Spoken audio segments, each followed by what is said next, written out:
In a world where fandoms thrive and passions run deep, there exists a paradox. A paradox that we, James, Mike, and Chris, are here to explore and unravel. Welcome to the Nerdi Paradox.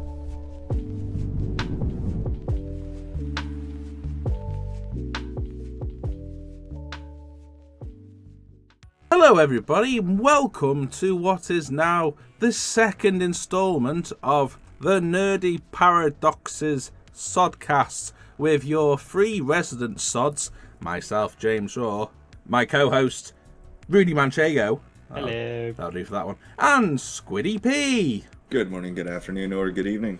In case you are new around here, please, I do implore you to check out top right-hand corner the first Sodcast, and also just check out the rest of the channel. And whilst you're there, like, subscribe, and all that jazz. It all helps. I would like to point out to James that everyone is new around here, us included. Yes, but we did have, what was it, 65-ish? At the time of recording, 65-ish viewers on the last Sodcast. Hello. Awesome. So thanks for making us look like complete noobs there, Mike, you git. Hey, we're sods for a reason, I guess. Anyway, Welcome, buddy. like I was about to say, today's discussion, if you gander down at the title, we're discussing live service games. Specifically, what makes a good one. And in the topic of conversation, we'll also look at what makes a bad one.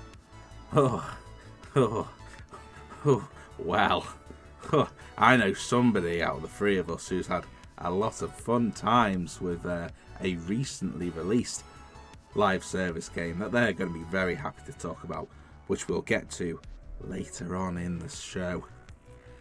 And it's not me.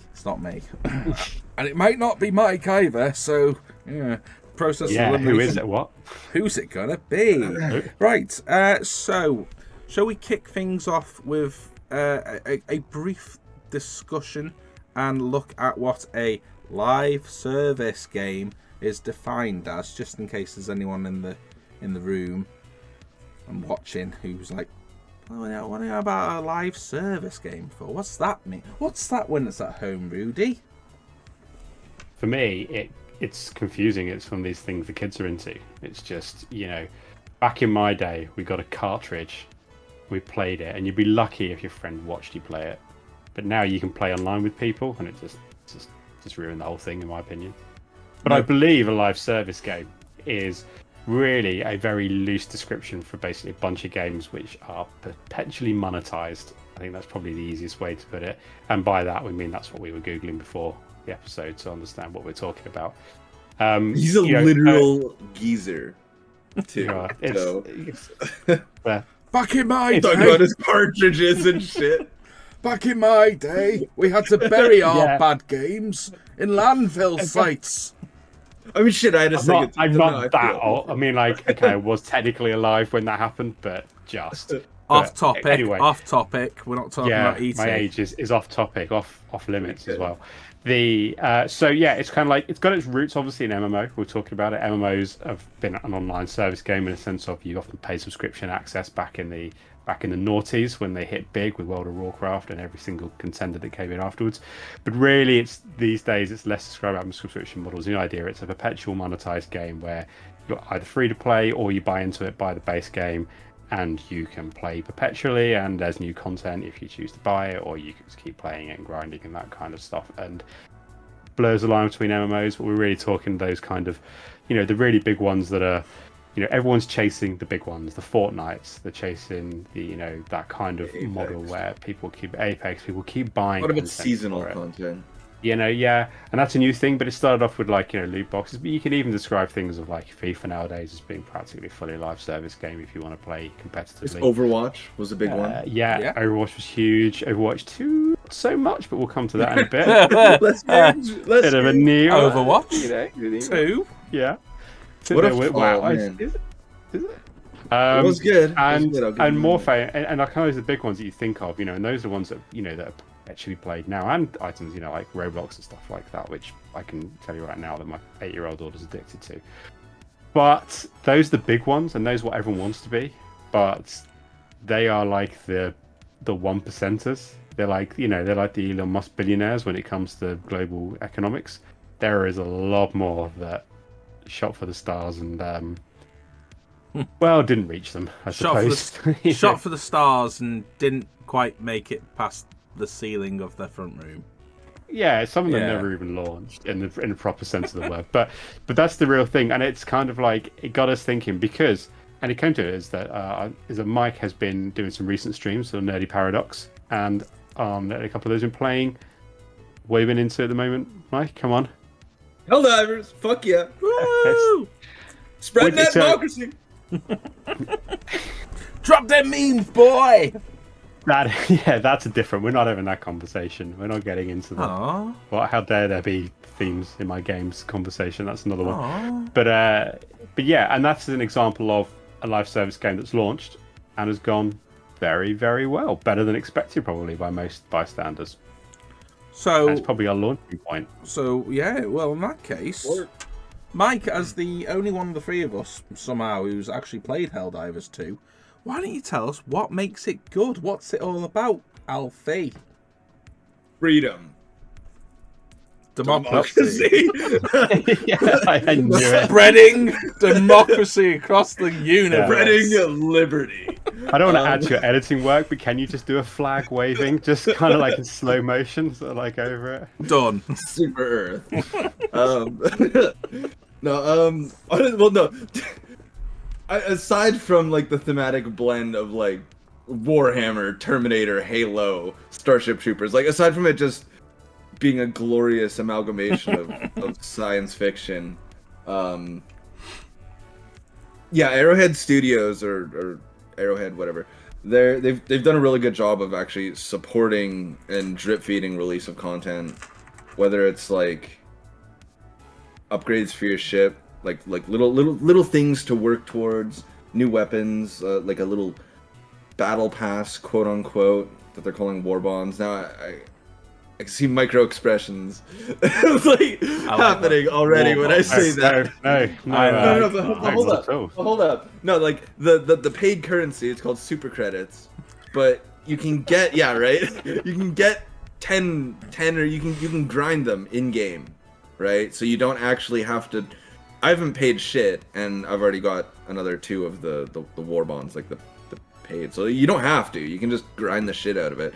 It's not launched at full price, which I think actually really helps when you have fucking out here in Canada, anyways, with our currency. Dragon's Dogma releasing for fucking like $93, and then you have and then Helldivers out here for $50. Big difference. And it's not just weapons. Like they've released, like there's flying enemies now too. There's like gunships. They added like a freaking AT-AT walker for the automatons, and this is all just like it's an evolving war front, right? That someone over at Arrowhead Studios is actively coordinating, and there's that interaction between them and the community, and that's what I've picked up from like talking to yourself, but also from just general like stuff on the internet, is that there's a thematic point. Like there is a war going on, and these campaigns are adding up to the war, and the war ebbs and shifts. That's the kind of it feels like there's a life to it, where instead of you just going in and you want to drop into the same place, do the same thing for no reason, and jump back out again. That like feels like there's a thematic point to what they're doing. There's a reason why you guys are jumping around the planet and fighting. Well, fuck yeah! Like 2 weeks ago or a week ago, the ebb and flow of the war, we kind of pushed the automatons or the robots or the Terminator bots into like one corner, and Joel, the guy interacting with the war with us, is kind of just like, all right guys, finish them off, wipe them out. And we're all just kind of like, oh, okay, so obviously something else is coming, right? We thought they were going to introduce maybe the third race or something like that. And we wiped the automatons out, and then like 10-13 hours later, they're like, that was only the Vanguard fleet. And then they just start like sweeping across like the whatever. I mean, it wouldn't happen, but it'd be great if they just ended the game, wouldn't it? Like, yeah, we did it. That's it. I mean, they could, they kill Super Shut the servers down. War's won. All right, guys, back to your civilian lives. Just go into your wife. Return to Super Earth. Your job here is done. Yeah. Well, and there's cute little things too, like someone noticed that something about synthesizing the bugs and producing like this chemical called E17. When you flip it, it's E17s. It's oil. It's oil. They're oil. You're murdering them for oil. I don't think it's about democracy or freedom. I think you're committing genocide for oil, and that's kind of funny. Not funny. That is science fiction. Starship Troopers. That's never happened in any war that has ever Who could been have committed. Thought of that? A war, unjust war for oil? Oil? Right? What? But Fight over that? right? And no, what? This excuse me, but this ebb and flow of the game, and like I was actually having a conversation with a coworker the other day, and it's interesting how this won't be playable in like 10 years. No one will be able to experience this because chances are the community will eventually dip to a point where they'll close servers down. Yep. But in the same breath, this could not exist in the way that it does if it didn't exist in the way that... If it wasn't a live service, then this experience wouldn't be viable. But because it's live service, it won't be viable in the future. It's strange. Yeah. I mean, and I think that's a defining factor of live services games. That it is of the moment. Like, you know, once new content starts being popular, once player counts drop, they become pointless. Yeah. As it is the experience of it. But it's interesting because I guess what you say is Helldivers feels like it's got a point. It's got a reason to exist. It's got a reason to be a live service game. It's to have a communal experience that's built around people jumping into it. It's not just a live service game that exists because they wanted to make it a live service game. It's a game they thought, oh, how can we make this better? How can we make this work? And live service is if you know, it was the only real solution they came up with, really. So, if you know, you know. One thing it does is it like I'm doing my part. I'm doing my part. You feel it. You every mission. You're chipping away. You're doing your part. You know it. You're for that little war effort. You're like 0.00001%. I'm doing my part, and I think that's actually huge because the inspirations are Starship Troopers, and it's not just a meme because you actually are. That's kind of you keep playing because you're just like after every mission that internal little I'm doing my part. You're like you are. You know it. Well, so it can really isn't drive. It costs. It costs democracy. It costs Helldivers. But yeah, and so in a case like this, it really works, and I think it can drive the longevity of a game as long as you can kind of keep up. Like, actually, this kind of leads into a bit of a conversation where the community wants them to stabilize it a bit. There's bugs, there's drops sometimes, there's stability issues, and they would. Of course, there are bugs. That's who you're fighting against. Oh. Yeah, I was really... right. Like Bethesda bugs, unfortunately. Oh, yeah. And some people are hoping that they can kind of sort. Hey. And some people are kind of hoping they can sort that kind of stuff out, before actually adding more content and not keeping up on this really strict live service release schedule of like one war bond every month kind of thing. They're like maybe slow it down. It's a double-edged sword, though, must be, because the complaint which we'll come on to about a lot of stuff is just like slow down the content and the movement, drop players who get bored. But as you said, don't take a moment to breathe. Frustrations increase over time with basic. Someone also pointed out that they probably have a contract with Sony where they have to produce a war bond a month for monetization. Well, they'll have had for the funding. They'll have had some kind of monetization. They'll have some kind of target and stuff like that for play counts and whatnot, and all the stuff you get with all that. Like release schedules that they're supposed to keep up on. But then I'd also guess that it's probably not as massively budgeted as a lot of other Sony games. In terms of its. I think there's only 100 developers working on it, compared to like that's nothing really. Insomniac's 500 on one game, kind of. Yeah. And if you want to find out about that, check out the article on the Nerdy Paradox about Spider-Man 2. Link up in the corner. That's what we pointed out up there, in case you're curious. So that's a good one. That's a good one. It is a good one. I mean, before we move on completely to the train wreck that you were experiencing, Rudy, You touched on, Mike, about the fact that war bonds. Sorry, not battle passes, but it's the same thing effectively. It's just, and then the community's like, well, if they don't bring more content in, then like the amount of content that's added isn't necessarily going to be enough to sustain player interest. And I can think of a very good, I use the term good loosely there, very good example of content being added in a live service game that's also recent, wherein the content added doesn't actually make it better for the community. I am, of course, talking about Suicide Squad Kill the Justice League, which Season 1 dropped as of time recording last month, I think it was, or beginning of this month. It's April 21st, in case anyone cares, which brought in the Joker. I've not played it because the writing's on the wall already for anyone who's even seen Suicide Squad. You don't need. It brought in the Joker, and you'd imagine that'd be enough. Nope. Rocksteady shot themselves in the foot, because like the way you get the Joker, you got to go through like all these little side missions to basically grind for him. Of course you do. Of course you do. And granted, the missions don't take long to do, but I was watching a Game Ranks video about it a couple of weeks ago, and Falcon on it was saying about how long it took him, and it was he reckons it was anything from an hour and a half to 3 hours just to build up enough points to get to the rank, to get to the mission, to get Joker.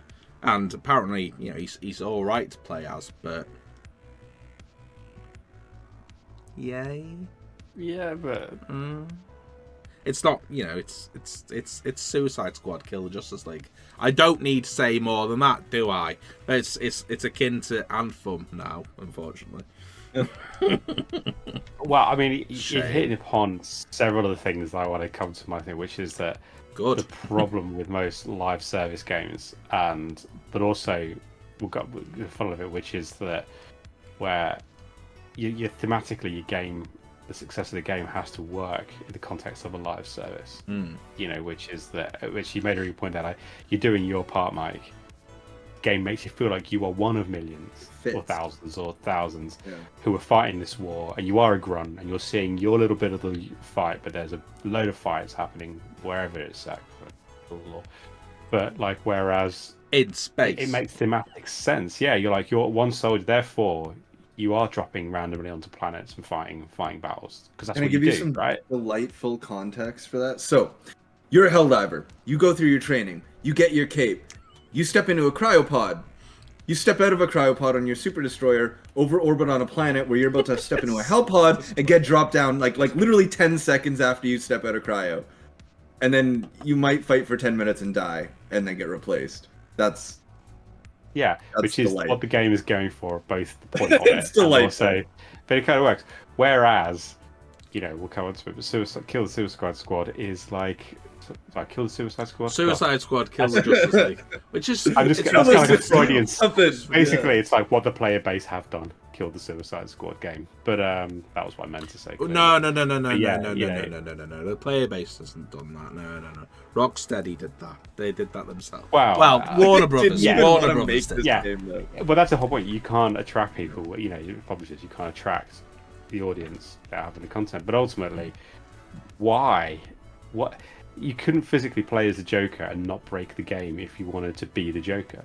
He can only be the same with a slightly different moveset, because you can't thematically make the Joker because he wouldn't fight like that. He wouldn't be. That's not who he is as a character. He's basically no like the other characters available, and He has an it's umbrella. but it's the same thing with Marvel Avengers and all the ones that haven't succeeded with that. I was gonna say Avengers is yeah. You can now play as this person. So what can you do? Well, you can jump in the air and punch things, or you can jump in the air and shoot things, or you can jump in the air and punch and shoot. And you're like, okay, because again, no one can actually break the game because they can't code that kind of variety. No. Yeah, ultimately, it's like, okay, it doesn't make any sense because it shouldn't have been a live service game because it doesn't work. Just doesn't work as a concept. Yep.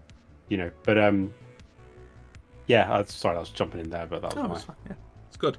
Because it, like I said, like you said to my upbringing there, it builds on things that you were gonna share about your recent experience with a live service game.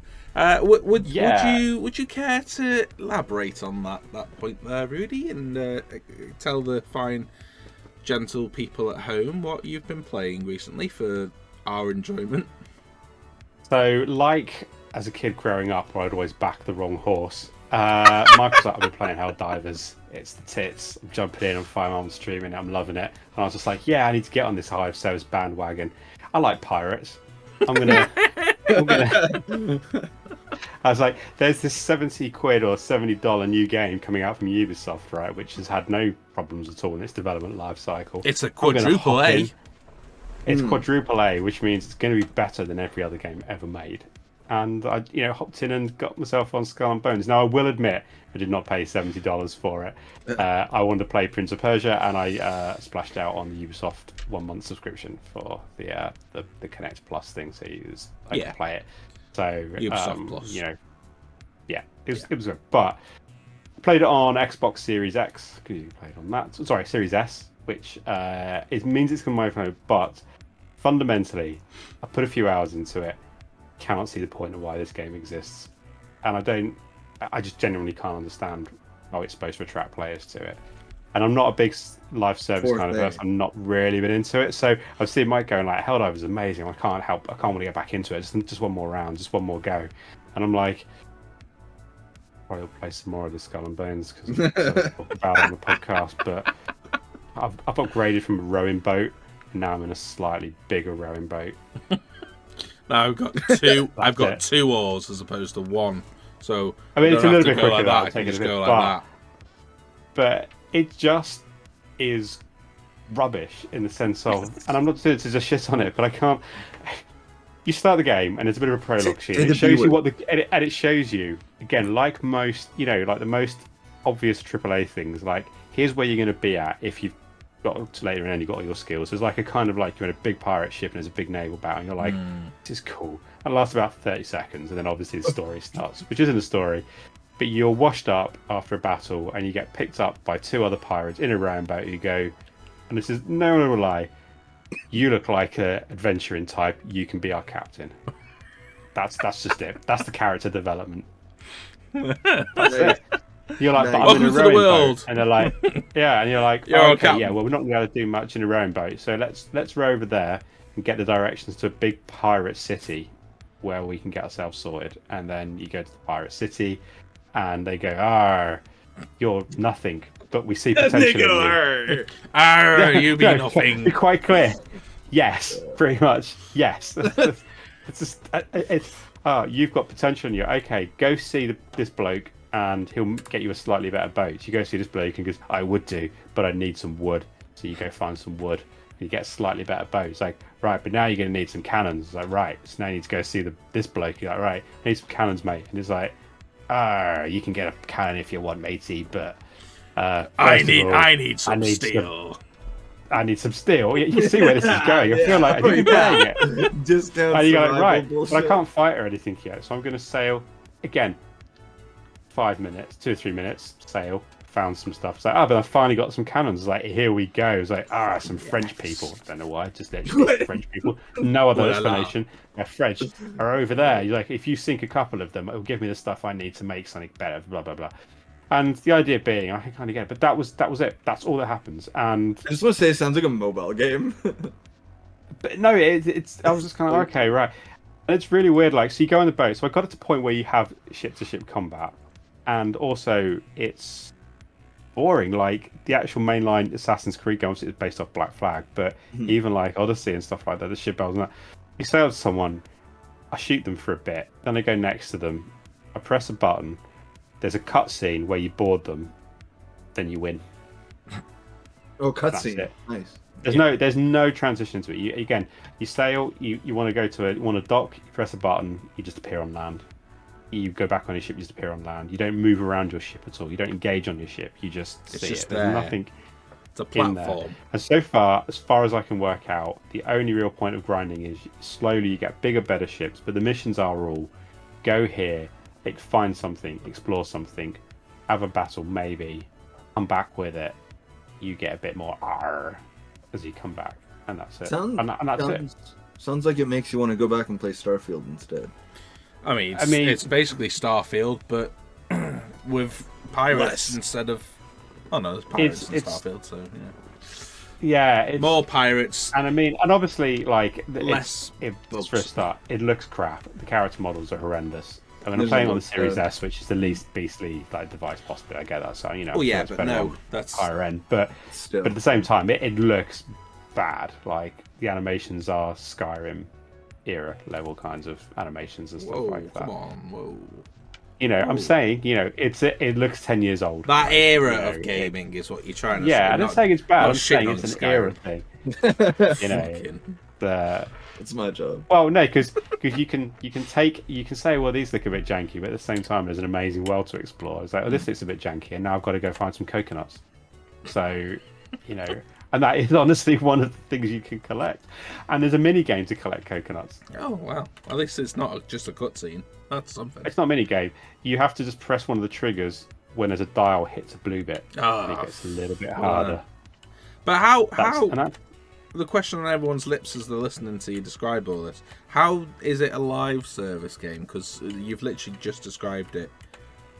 Because as far as I can tell, you have to one or two things. Yeah, it's to get to have an amazing ship and crew and stuff like that, and to personalize it. I assume, because I'm never going to get there, is to either do loads of bullshit missions, all the grinding, or pay your way out of it.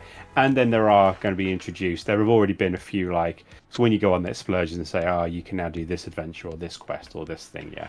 But from my understanding, because I didn't bother clicking on them in case I had to pay any money, looking at it, it is go here, shoot these ships and stuff like that. There was a moment when I was playing it the other night where I was like, got a glimpse of the game could be, and I was on the seas and there was a battle going on, and then suddenly another player sailed in, and it was like, now it's a bit more evenly matched. And both of us, like, there was a French ship, so obviously... obviously the French are there again.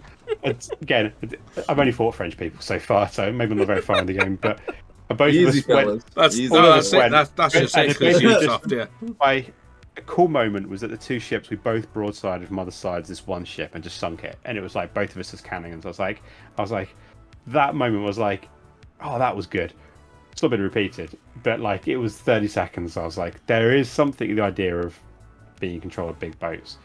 All I could play in it was just like, this would be great if it was a single player with a campaign, a character, and a story. Because that's what it actually should be, and probably was. It just needs to be that. So, you know, if only Ubisoft had previously released a pirate game where you could do those exact same things in a single player setting. If only they'd already done that. You know, that would have been a game you want to remaster. Maybe they could have a flag and it could be a single colour. I don't know what it would be. Mauve. I don't know. Pilot, yeah, mauve. Yeah, that'd be a good one. Mauve flag. You know, that'd be nice. Yeah, rose tinted flag. But yeah, and it was just a weird experience. So I was kind of playing it. I was just like, well, what? Because I'm hearing Mike going about how like I can't wait to go to Helldivers and stuff like that. I was like, okay. But then this game's idea of attraction, I was looking at it going, well, this must be why, you know, conceptually this game doesn't work as a live service, just at a conceptual level. There's no point to it. There's no point to it. No. Because the whole idea is that, you build a character up. Here's the funny thing. What early on is just like, basically one of the guys goes, you look like shit. Literally exact. You go, okay. You look like it's like, okay, yeah, I'm wearing rags. I was a bit fished out of the ocean. It's like, you need to dress like a pirate. I was like, okay. And guess what? You get some free outfits. You get 4 free you can choose from. So I put them on. I was like, I look like a pirate. but here's all the other ones you can pay for. And I was like, well, they all look the same. I was like, I'm dressed as a pirate. I've got an eye patch, got a black hat, got a leather jacket. I look all right. What more do They're I just want? like, oh no, you can pay a bit more and look exactly the same. I can pay real money. I was like, I just look like a pirate. I was like, well, what's the I couldn't get the incentive for me to not look like a pirate. I was just like, oh, yeah. okay, what's cool about this? What does it give you? Though, Nothing. They'll add like really out of place militaristic cyberpunk outfits. Oh, you know, because so they'll go like the Fortnite route and just have like crossovers. First of all, they'll go. I guarantee it. They'll start putting Assassin's Creed characters into it. You'll be able to dress up as Cassandra. That's what they'll do. They'll do like Assassin's Creed crossover. But yeah, and I just saw the point of this, and I was like, but you know the thing, we just see the whole length of it and go, yeah, I can see what you're trying to do, but you've got nothing here that entices me. And therefore dropped off. And you were $70 for the base, not even like the deluxe edition, going up to like $100 for some of the ridiculous ones. I was just like, well, this is going to get uninstalled as soon as we're finished recording this podcast. Because you haven't already? Oh, okay. You haven't already uninstalled it. Well, that's dedication. I'm dedicated to the Nerdy Paradox, guys. I even played it last night, just in anticipation. And that's when I shot some more friendships. Oh, that's bad. That was about the extent of it. Oh, hang on. 3 months, 6 months, 1 year. Hey, why is that not? Huh? So I was just trying to do a Steam DB check to see how many players are in right now. Is it available on Steam? No, I don't think so. That'd be why then. Yeah, Ubisoft's been trying to push there. I think they're pushing theirs. You can get it. I think you can get it on Epic, and I think it might be Epic exclusive. Yeah. I think it is. Could be wrong. I'm saying I've seen it advertised there. So, yeah, the console and Epic exclusive. It's just I mean, okay, that's not too. But I think the writing's on the wall. Like you know, Suicide Squad, like you know, Marvel's Avengers. It's just. It launched with no reason for it to exist or to bring players back. I mean, with no clear identity, and you know, there you go. So back in February, because apparently nobody's bothered to update it since. Back in February, Skull and Bones had around 850,000 people playing, which okay. Suicide Squad, Kill the Justice League. Respectable player count. It's not too bad. I don't know what platform that's on, whether it's on everything. Conversely, Suicide Squad Kill the Justice League has had an all-time peak. So this is only on Steam, and this is the highest player count it's ever had. 13,000. That's fucking rough. And currently, in the last 48 hours, in the 24-hour peak, 345 people playing. And it came out February. So in 2 months, it's lost. Well, I can't even say it's lost 90% because I'm not that good at maths. Nearly 100% of its players. Yeah. And I could be, you know, I'm going to suggest that Skull and Bones is going to go down the grapper. However, you know, one of the things I'm going to come on to is that live service can be brought around. Like, you know, Ubisoft did it with Rainbow Six. Yeah, Rainbow Six. Yeah, they did. Yeah. Well, that had a disastrously bad launch, if I can recall, going back that far. It did. But my viewpoint is that this is a game that should have been. They didn't have an identity of what it wanted to be. They didn't really know what they wanted to do with it. Yeah. But that seems to be the way with a lot of these live service games, and that was kind of my segue of looking at other fails and trying to understand, you know, how can Helldivers be so good and other games be so successful, and then these games just. Oh, are we talking about live service games that have been shut down now, are we? Oh, good. I've got a list, you see. Yes. Delightful. Well, not for that. Well, depends. Depends if you liked it. So this isn't an exhaustive list. This was courtesy of. Can we start with Overwatch 1? Sorry. No, because technically Overwatch is still going. I say Overwatch 1 because, well, hey, if we're being technical, if you want to play Overwatch in its 6v6 form, if you want to play Overwatch 1 in that state, no, they murdered that and they forced you into 2, funneled you in, and so. Okay, yeah. But these are games that you cannot play anymore. It's not an exhaustive list. Knockout City. Anyone remember that? Yeah, exactly. I remember of it. That was Heard of it. That's it. that was a game. That was a title for a game, at least. That lasted just over 2 years, May 2021 to June 2023. Right. Lawbreakers, which I believe we touched upon briefly in the first Sodcast. Yeah, Lawbreakers is the Cliff Blazinski kind of Overwatch style with gravity mechanics. Again, interesting one that I want to come back to, because not considered to be a terrible game, but in the sense of flopped hard. That lasted just over a year, August 2017 to September 2018. The Culling, which I kind of remember, which is... Wait, Culling 1? Because Culling 2 release got annihilated, was like... It got... Culling 2 was a perfect storm. It released, it got fucked up in 2 days. They pulled it from stores and gave refunds because it was just not bad. I remember that. Cold. And didn't they pull the Culling because the Culling 2 came out? So it's like, we'll close the first one down because here's our brand new shiny box. You can play this one. So I think that's... Anyway, that rings a bell, yeah. That lasted about a year and a half, October 2017 to May 2019. Crossfire X, that was a really, really big, lauded up Xbox Series X title that was coming, obviously. It's got the X in it, so... X! So it couldn't go anywhere else. That was like the westernized version of a Japanese game, funnily enough, also called Crossfire, but not X. No X. That was February 22 till May 2023. I remember teasing Darren, saying, Darren, back in old days, about it's like, this game you'd played, and he's like, no. I was like, fair enough. Fair. Turns out he wasn't the only one. Babylon's Fall. Oh yeah, that one I do remember. Yeah.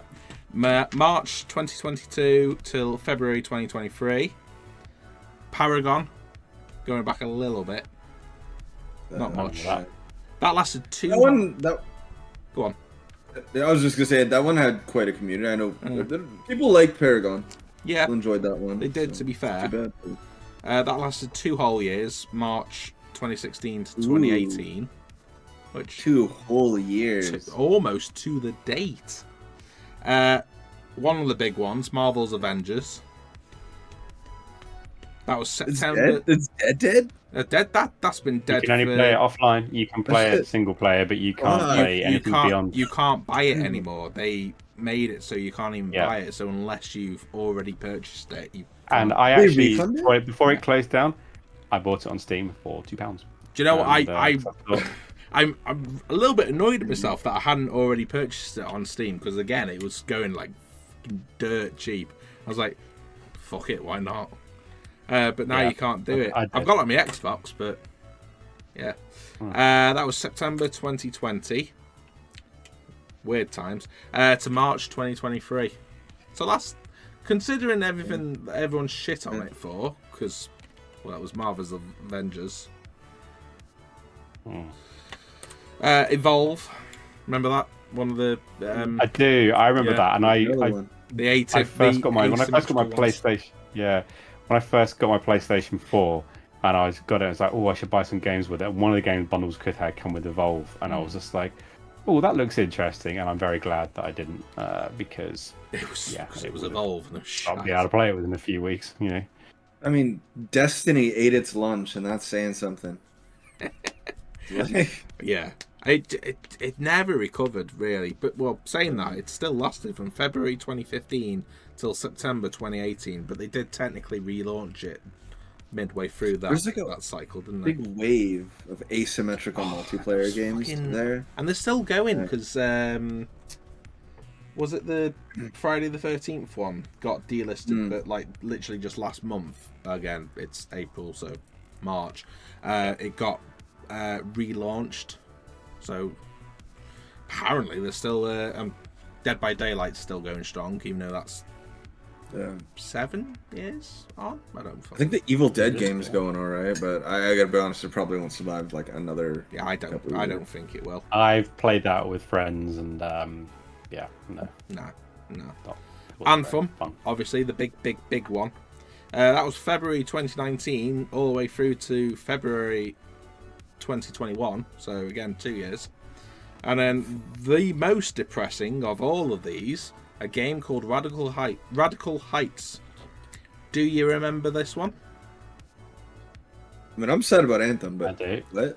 You remember it? Well, that's amazing, considering it lasted from April to May of 2018. I do, and I remember it because it was a really rubbishy. Was it really cheap, like asset flippy kind of game? Basically, it lasted what I'm thinking of. a month. Yeah, and it was just like released, and it just became like a bit of a whipping boy on the internet for a laugh when it got pulled, obviously. So it's a little interesting that, because within that list, it's not an exhaustive list, but there's a variety of games there with different basic genres, other than the just live services. And the main thing that is a common theme throughout all of them is the developers just couldn't keep content up, or they got too greedy for their own good and thought, we can pull in big numbers with this. I'm looking at you, Anthem, looking at you, Avengers. I mean, Anthem was kind of just shit out right off the top, so even if they did keep content up, I don't think it would have saved that one. Yeah, but it shouldn't have been, should it? That's one of the main points. But BioWare fucked up. Yeah.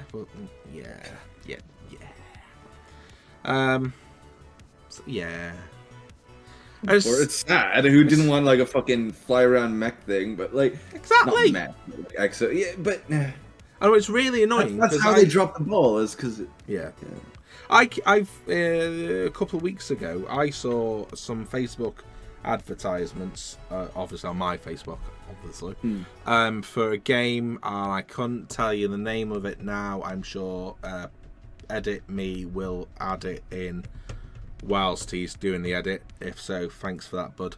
And it's basically Anthem, but like you're in like the city streets, but you've still got kind of like a mech suit on, so you're able to do like Anthem shit, but in like I don't know, downtown LA or some shit like that. And everyone was like, "This looks shit." I was like, "Oh well, okay." People don't learn. That's the main thing you can take from that.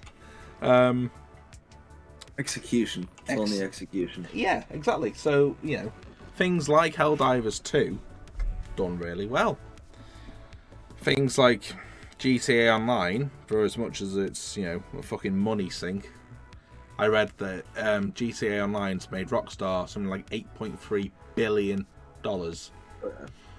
Yeah. So, what's interesting is that, like, obviously it's still popular, but not is that Red Dead Online, which they were sparked in the same way, which is. So Destiny hurt me as a live service game because it was an excuse for them to essentially. No, actually, it wasn't even a live service.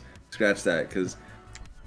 I don't know. Because I was gonna say they used it as an excuse to like repackage and sell us cut content from the original game, but that's like DLC and expansion, not even just the fact that it's a live service game, so that doesn't even count almost. That's like a complete other issue with that.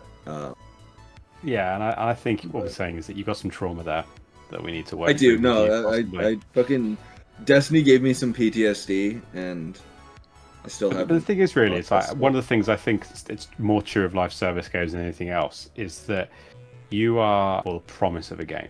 Like, most games, if you go out there, you can read reviews, even if you're not sure. Maybe normally they're in advance, but at least on the launch day, you can get some reviews or very soon afterwards and be like, okay, so this feels like a game I might enjoy based upon what I know.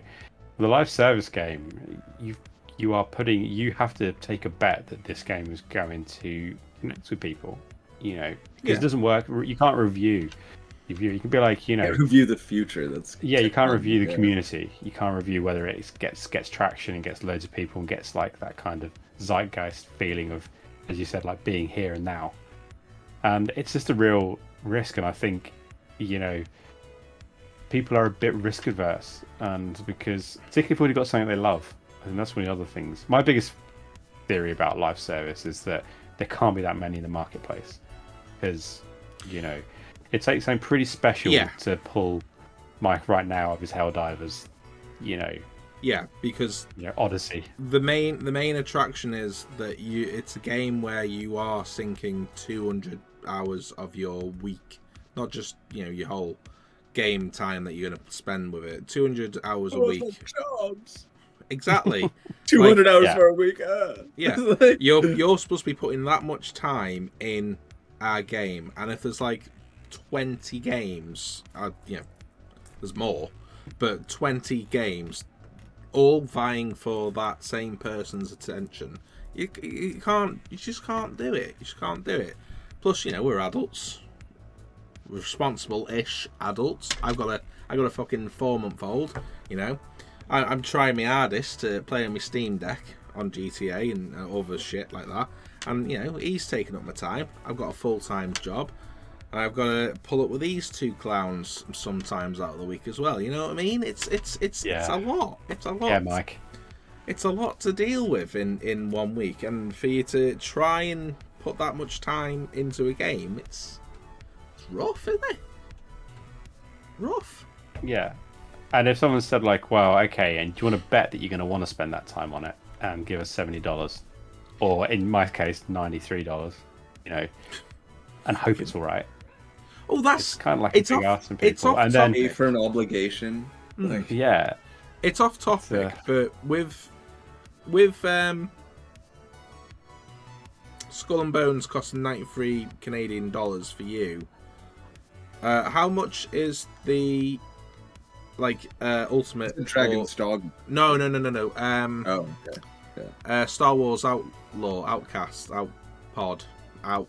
Outlaw, whatever the Ubisoft Star Wars. How much is that for you? Because I know is it on Steam? Something like that. Because I'm sure it's like 115-ish. I think it's like top the most expensive. You know, when you do like the premium. Yeah. Ubisoft releases 15 different versions, but I know like it's off topic. I'm just curious. Oh, platinum. It's just money. that's what we're really talking about here, isn't it? Money. It's sorry, it's not on Steam. Yeah. You'll find it on it's Epic. gonna have an exclusivity. You'll find it on Epic. Yeah, but I'm not going to Ubisoft. Yucky. Yeah, I'm just going to their website. Yeah, that's fine. Oh. Yeah, it's 89. So with tax, yeah, it'll be 93. Yeah. Yeah, but what does it say? What the Ultimate Edition is? Just out of curiosity. Carry on. Yeah, how much it will be. You can't even afford to look at the Ultimate Edition, let alone. Yeah, no. Aneurysm is what? 145, 170 for the Ultimate. Yeah. What? They're shitting themselves if they think. Like, there's some whales out there who are paying that. That's fucking absurd. Oh, that's actually 145 and 170. That is disgusting. Like that. No. Yeah, like I get our dollars a little weak right now, but that's. But that's no excuse. But you just brought up Wales, and that's actually not something that we've touched upon. That's the main market for a lot of people that. Look, I'll start buying Grey Market at this point. I already have. I don't pay full price for Starfield. I know. Last time we spoke about the fact that we don't condone piracy and shit like that. No, that's not piracy though. But especially Skull and Bones. Arr, Avasti, scurvy dog. Yeah, no, we're just take this quadruple A game and suck it. What was that, James? I don't fucking know. Anyway. You haven't even played it. I know. That's why. It's because I've not played it. They want me to get on it. Yeah, they want you to. Wales, not just where I live. They're an actual main source for what a lot of publishers want to do live service games for. For anyone who's not aware of the term, a whale in gaming terms is somebody who is typically reserved for mobile gaming markets, but they're the people who will spend lots and lots of money, real world money, to buy in-game currency or just whatever. The best editions, yeah, whatever's on there. Whatever's on there, doesn't matter what it is. And that's a sizable market that people like Ubisoft, like Take-Two with Rockstar and shit, and other bigwigs, Activision, etc., they want to go for them, and they only take up, I think I don't know the very small percentage. It's something like 2% of total gamers, but they account for something like 70% of in-game revenue that's spent. So that 2% is spending 70% of the total amount for a game. And that's the challenge, because what they're trying to do with these games is that typically what happens with, like, they cast the net as wide as possible, because the more you catch in it, the chances are you're going to bring some of the whales in, which is like the kind of thing, which is why on a successful launch. Because what happens is that as the game popularity peters out and the casual people and the people that are trying it drop out, you are left with the whales, and that's your die-hard community, and that's what keeps the game going after many years. Those are the guys where you log in and like try and play any game and everyone's massively maxed out and it's too difficult to get into it after like 2 or 3 years. It's impenetrable. A lot of live service games as well if you're a newbie to get into. But that's the thing, it's that kind of thing of they have to bring in as many players and get everyone talking to bring as many people in, and the more people you bring in, you got the whales in there, stuff like that. And that's what you got. And not just that, but you got the die-hard people, the people who will stay with your community, will stay with it and keep investing their time and their money into it, which is what you really want, as much as possible. And that will include the whales. And Mike. Oh no, sorry, you weren't volunteering. He has a point. No, I have a point. Warframe. Warframe is a fucking beautiful example of another. Because apparently I'm just taking the side of the live service, even though they burnt me a couple times. But yeah, Warframe's another great example of a live service where, where it's done right. You build a good economy around it, and your community will support the shit out of it willingly. Like Warframe.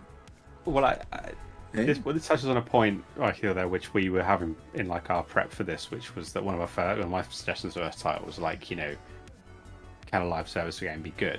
Because I've been playing Skull and Bones, and that was fresh in my mind. And you're like, yeah, absolutely. And there are examples of games that have all that loyalty, because they are giving players not just content, but they are giving players an experience that they want to pay money into. Warframe's are really, it's got Warframe is, I believe, totally free to play, but you can get an awful lot of content out of that and enjoyment and fun without having to, I'm like 500 hours in that, and and I think that's like a really, really, live service is a viable entertainment medium, and I would agree, that there are probably some really good live service games out there, but and I think the execution, I think it comes down to the DNA of the game. Like, I just don't think you can say, we've got this property, let's make it a live service game. Unless you originally envisage, let's make a live service game. We are going to make a live service game and build everything around that concept. I think that's the key thing. I think it's like, live service games are popular. The Avengers are popular. Let's put the two together and make it happen. The two together and make loads of money. It's like, okay, but why? What actually, does it actually conceptually work? No, not What's really. your creative vision? Because ultimately it just can't work. So, okay, well, you've got the Earth's strongest heroes. Okay, who are they going to perpetually fight and have any risk against? Oh, not that many villains out there. Because that would take to uniquely program every single villain from the MCU. It'd take ages. Or fuck with canon or something. We'll just fight robots over and over again. And that's the problem, because it's like conceptually it doesn't tie into it. Whereas Helldivers has got your war against its automatons, and you can bring in variations and be like, makes the game feel different. Because it is. But and the war evolves and blah blah blah blah blah. Democracy will be spread. Exactly. Well, Helldivers has got a core concept that we are making a live service game, and therefore every creative decision is servicing and enticing players into it, like Warframe. like the most successful game. Like Fortnite to a certain extent, which I think is one which is the other live service game I've probably played the most of, because I've played with my daughter and it's on stuff like that. And Fortnite isn't about playing Fortnite. It's not about killing anyone. It's about just being in Not Fortnite anymore. and being with your friends. Yeah, well, I mean, but I think it was always a bit like, just about being in the game. It's and enjoying it, getting involved in the community and the basis of it. And Yeah. that's what's A Fortnite is Yeah. definitely, it's a weird trend breaker where it came out at a perfect time in the zeitgeist, and then somehow managed to survive past the point of viability where, all right, that fad's battle royale genre fad has definitely taken a downturn in the past couple of years, but it's still going strong. Like, still. Yeah, because the live service content model is, I suppose, different than genre, and Fortnite came out ahead as one of the leaders of its genre, which its only real competition was PUBG, Yeah. and Fortnite was free, whereas PUBG had paid entry. It doesn't anymore, but at the time it did, and I think that alongside a lot of the licensing deals that Epic was throwing at it, kind of put it in a unique position that for free plus that live service update content model, it was hard for a lot of people to pass up. Oh yeah, exactly. But also, Fortnite, if anyone remembers, Fortnite released as a multiplayer game that had nothing to do with the zombie survival the original thing, zombie kind of I know, that's what I was survival actually excited for that, and then What was it? and Fortnite Save the obviously- World, something like that.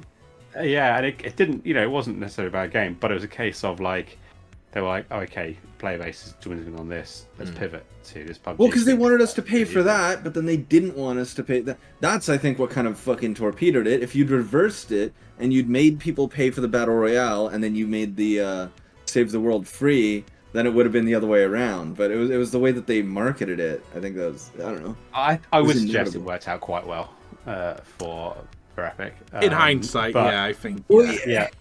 Because But you're there's right, generally very, more very money quickly- in perpetual PvP. This is a different conversation, but there's more money in perpetual PvP when you can endlessly sell an experience versus single player PvE content. Usually, Yeah, Yeah. Helldivers is the. But this one's exception. kind of like, but what Fortnite did very quickly was make it very easy and device agnostic, which is a really big key thing. Accessibility was dead easy, mobile devices, Switch. You don't need any platform can play it, from the moved on it. And then secondly, it just had the community aspect to it, and was able to it was pretty kid friendly, which is quite rare as well for live service games. A lot. Well, yeah, their barrier of entry was as low as you can possibly make it. Anyone can play it age-wise. It's free, so again, anyone can play it, and it's on everything and anything. So it doesn't matter what console you have. Again, anyone can play it.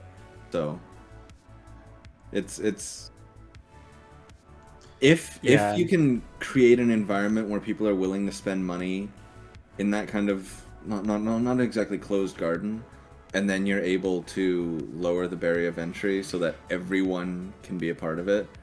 If you have a community that's willing to spend money, then that is a recipe for like just ridiculous revenue. That But you have plus to have something that to keep them around. plus something equals profit. But then, well, and the last part is pretty much like, but then you have to have a reason to keep them around, and guess where that comes in? The live service. Yep. If you execute well, then you have something to keep your community around, and then it becomes like a mutually beneficial relationship between the consumer and Well, I can give a really good example of how the kind of it works. Is that there's a phase when my daughter wanted a particular skin or something from a battle pass for Fortnite, and she was really into it. And apart from only inviting me to play with her so that she could play with me at noob level and get some easy kills to rack up some points, she really wanted it. She played quite a lot. She played a lot of the game to get whatever it was that she wanted in game, which was like she played it. Didn't play to spend any money because I refused to give her any money because real gamer. That's fair. But did that. Actually, and then her friend was like, "I want to do that," and bought way into it. but it's kind of like the whole thing. She was invested enough to play loads to get what she wanted, so play her in there. But the peer pressure was that someone else also wanted to join it, one of her friends, just paid for it, which is the whole point of like, that's where the monetization comes into it. It's just like, it creates a, fear of missing out, the FOMO, and get you into it, which is an element of that. And if you drop out of it for any period of time, you get behind, and then you get behind, you can't get back into it. So for that concentrated period, like Helldivers right now, if we made Mike go cold turkey, doesn't matter. No, honestly, no. Okay, you know what? Because these are decisions, these are choices made by the developers with malicious intent. So if they're designing their game or their release model to encourage monetization in a way that makes you feel shitty for missing out, then fuck you. You did that intentionally. I can just stop fucking playing Helldivers anytime I want because it doesn't matter, because the war bonds aren't time sensitive. It doesn't matter. I can get them retroactively. They designed it to not make you fucking feel trapped, or you know what I mean? So if they are doing that, they're manipulating you, and it's intentional. They're making those choices to try to make you feel pressured to spend money. Wow, that's an interesting point, because obviously there's a honeymoon period going with Helldivers, and this is the thing about live service games, is they become more predatory as time goes on. Once they've hooked the people they want to hook, like I would argue that when Fortnite launched, there was it was a few skins you could buy. It was very limited. And then it's become like battle passes and season passes and all the various stuff, and the whole economy and whatnot kind of thing is developed. And as you said, it's become a lot more like time sensitive. Like, you want to dress up as Thanos? Great. Well, you've got 2 weeks to do it, play it loads, or you can buy it and you can get it done now because you've got time to do that kind of stuff. But you look really cool if you've got it, because we're going to heavily advertise it and stuff like that. But then there's nothing saying that, but it didn't start like that. And Helldivers may well, is that once the people that have got their fun out of it and move on, but they've still got a core player base, then I think you'll find that you might start seeing more predatory monetization come into it, because they want to squeeze. They know it's going to die eventually, but they're going to want to squeeze everything penny out of people. And by that point, you'll be like, I'm not paying for that. I'm done. I've got my 200-300 hours, I've made 100 hours out of it. I'm out. But that's a case of like, if they can't keep momentum going, they'll try and squeeze everything out that they can. And I think Fortnite does both, tries to get more people. You get into that kind of stuff. We're like, we're going to invalidate your previous experience so that you can buy more stuff with us. Disney pulled content that people paid for expansions, then they added a revenue shop or a currency shop, and Destiny did all that kind of stuff as time went on. Well, perhaps we try and think about wrapping, because I've been going for a bit, wrapping up. Yes. Anyway, the convo, so like shout to that. Yeah, same here. So, what do you reckon? Because we've talked a lot about what has worked, hasn't worked. Lots of games that haven't worked. What's the kind of, I think probably bring it back to Mike's point. What is the attraction of live service games? What does it give as an experience that other games don't? Because obviously, a reason why you're playing Helldivers over something else, an evolving experience based on, I don't know, a steady release of content that keeps players intrigued. And I guess like the way that they can release this content can vary, but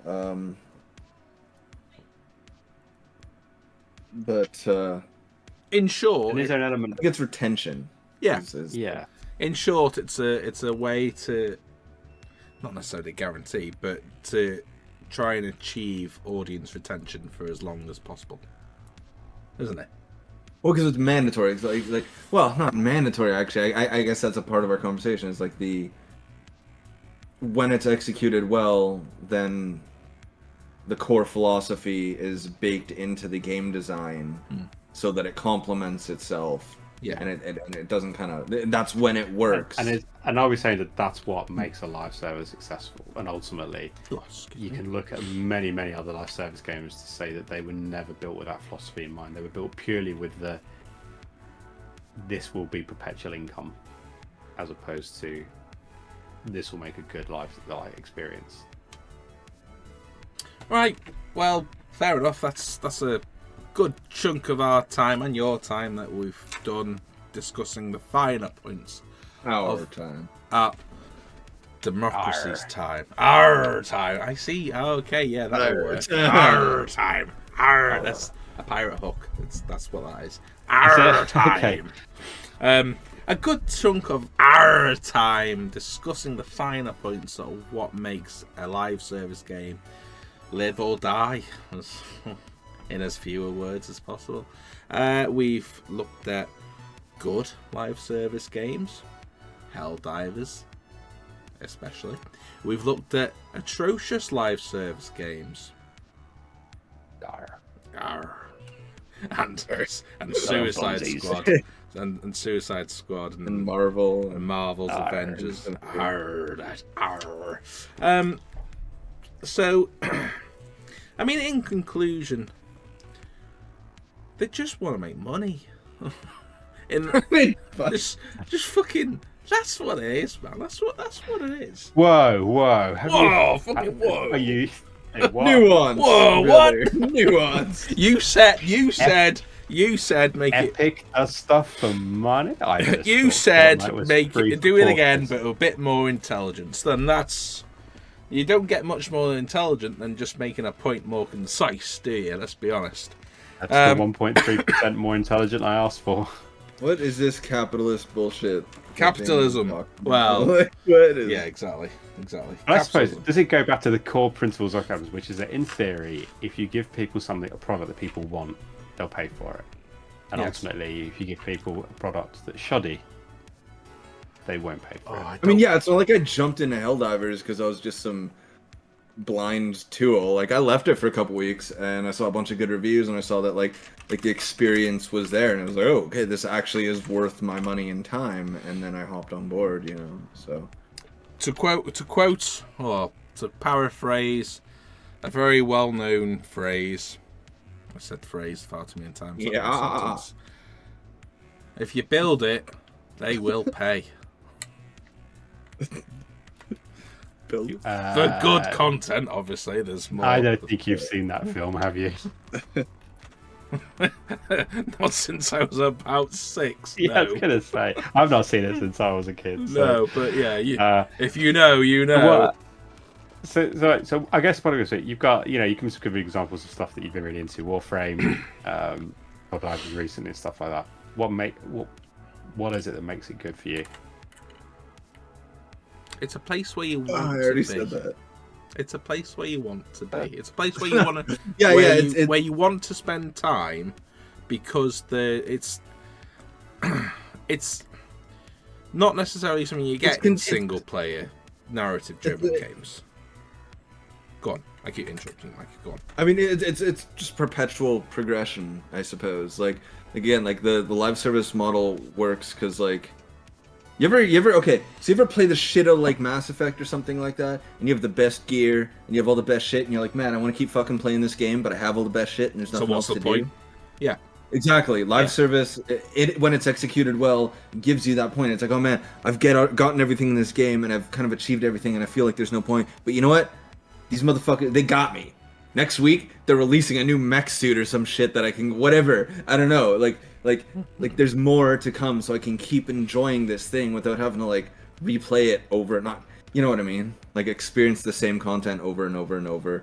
But again, because of that perpetual nature, eventually it will have to shut down unless it's like, I don't know. I guess you could live service a single player game, right? You can do that. I guess they would you consider Cyberpunk or No Man's Sky, I guess.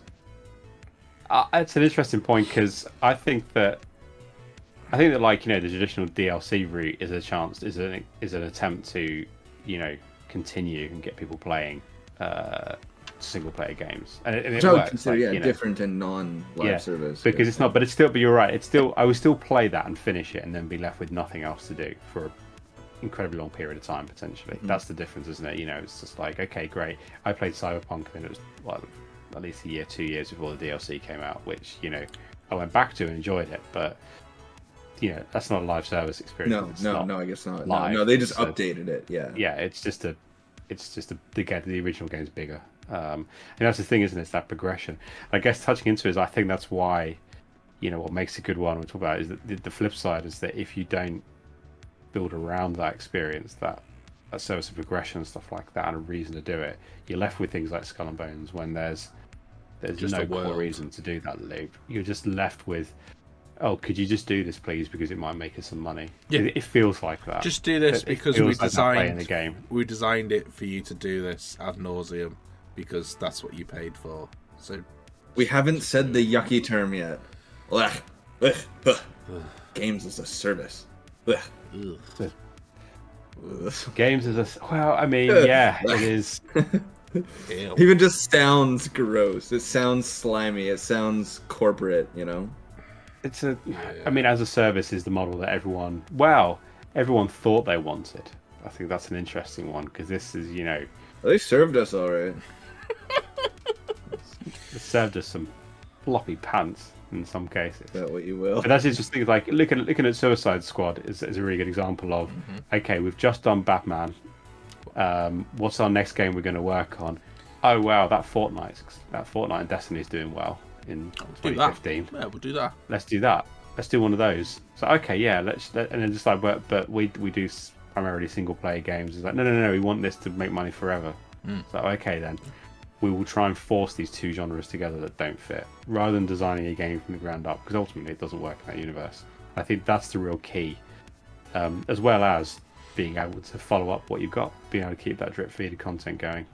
And then the real cherry on this whole fuck pie is the fact that development cycles and costs are so fucking high that it makes these studios really risk averse now, because once you sink that much time and money into something like this and it's that much of a fucking failure, now they're afraid to do anything that doesn't fit this perfect little status quo of what will min-max our revenue versus. So much so that Warner Brothers Inc., the publishers for Suicide Squad, Killer Justice League, have announced they'll no longer be making AAA games because they are too risky. Instead, they are going to focus solely on the live service market. How does that make sense? Yes, This makes sense. Well, I'd Doesn't also make argue sense.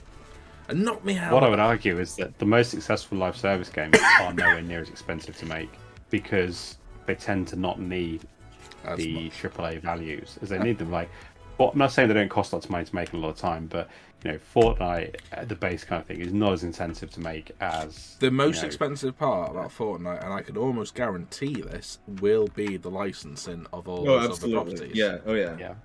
It's that and the server costs, which again is high, but it's the same with Helldivers. Helldivers is a great experience, looks really, really good, but it's nowhere near budgeted as high as Spider-Man or one of Sony's other tentpole releases. No.